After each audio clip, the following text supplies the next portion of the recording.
Movie की शुरुआत 60 साल पहले कोरियाई ग्रामीण इलाके में एक गुड़िया निर्माता और एक लड़की जिसका नाम लाल किमोनो था, दोनों को प्यार हो जाता है। गुड़िया निर्माता अपने प्यार की निशानी के तौर पर उसी के जैसी हूबहू एक गुड़िया बनाता है।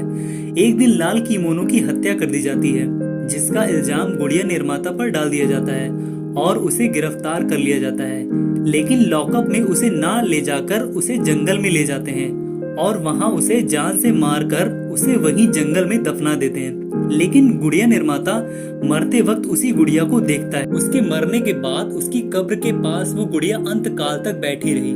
वर्तमान में एक मूर्तिकार ताए सेओंग काम की तलाश में एक मॉडल यंग हा जो अपनी गुड़िया से बात कर रही होती है, मानो जैसे वो गुड़िया जीवित हो, से मिलता है। जंग की एक फोटोग्राफर और सन यंग जो कि डीजी हाई स्कूल का स्टूडेंट होता है, दोनों को गुड़िया संग्रहालय में जाने का निमंत्रण मिलता है। जहां वो जाते हैं वहां दोनों का स्वागत संग्रहालय की क्यूरेटर चोई जिन वान और लकवाग्रस्त गुड़िया बनाने वाली इम जे वोन करती। फिर वहां अजीब सी घटनाएं होने लगती हैं। हाइमी संग्रहालय के बाहर मैदान में लाल कपड़ों में एक छोटी लड़की को देखती है। वो उसे हेलो करती है, पर वो पेड़ के पीछे छिप जाती है।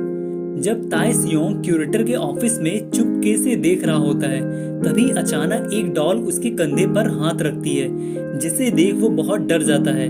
उसके बाद क्यूरेटर तहखाने के अंदर जाता है, जहां उसने एक आदमी को जंजीरों में कैद करके रखा होता है, और वो वहां दो लोगों की फोटो पिन करके चला जाता है, जो ताए सियोंग और हाइमी की होती है। हाइमी उस लड़की से मिलती है जिसे उसने मैदान में देखा था, जिसका नाम माइना होता है। पर जब कोई यंग हा की गुड़िया को नष्ट कर देता है तो सबके साथ अजीब सी घटनाएं होने लगती हैं, जिसके बाद यंग हा को लोग देखते हैं जो फांसी पर लटकी होती है, जिसके बाद सबके दिल में दहशत पैदा हो जाती है। उधर माइना ताए सियोंग से मिलती है, जो उससे कहती है कि तुम मुझे क्यों नहीं पहचान रही हो या तुम जानने की कोशिश नहीं कर रही। तभी ताए सियोंग माइना का हाथ पकड़ती है, जो हाथ खून से सने होते हैं, और वो ताए सियोंग को छोड़कर भाग जाती है। उसके बाद घर के अंदर सन यंग और जंकी दोनों की हत्या कर दी जाती है। सन यंग जंकी की मौत देखकर इतना डर जाता है कि वो कार लेकर वहां से भागने की कोशिश करता है, पर उसकी कार में उसे डॉल दिखती है, जिसे देख वो बहुत जोर से चिल्लाने लगता है।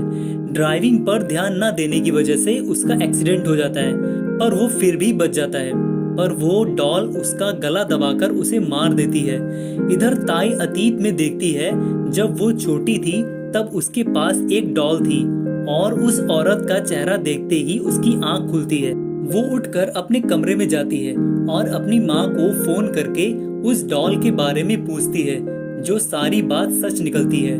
तभी अचानक उसके सामने वही डॉल भी मीना आ जाती है, जिसे देख हाइमी भागने लगती है। तभी ताए सियोंग हाइमी को पकड़कर उसे हथकड़ी लगा देता है और खुद को एक पुलिस वाला बताता है, जो संग्रहालय में हाल ही में हुई हत्या की जांच कर रहा था।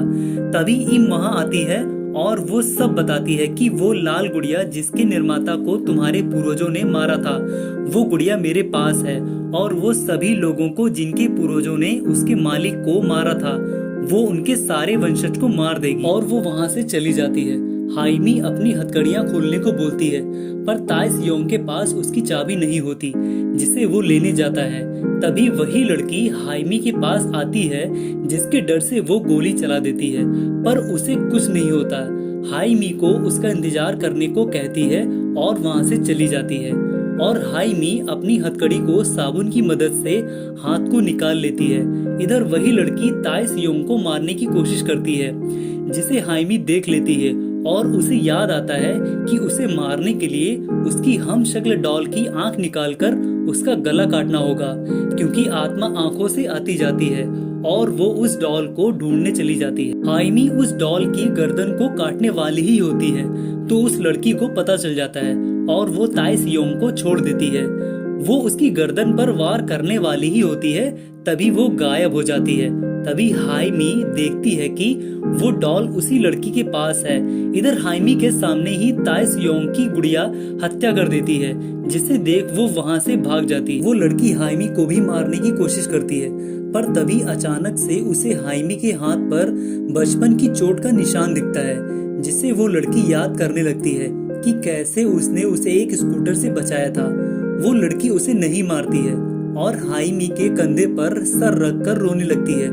पर तभी मी वहां आ जाती है और उस लड़की को उसके सामने से हटने को बोलती है, पर वो नहीं हटती है, जिससे मी को गुस्सा आ जाता है और वो गुस्से में आकर उसकी हम शक्ल डॉल की आंख फोड़कर उसकी गर्दन तोड़कर फेंक देती है, जिसकी वजह से वो लड़की गायब हो जाती है। जिसके बाद मी हाइमी को जान से मारने वाली ही होती है, पर पीछे से वो जंजीर वाला आदमी उसे गोली मार देता है, जो इम का पति होता है, जो जेल से भाग जाता है, और वो क्यूरेटर को भी मार देता है।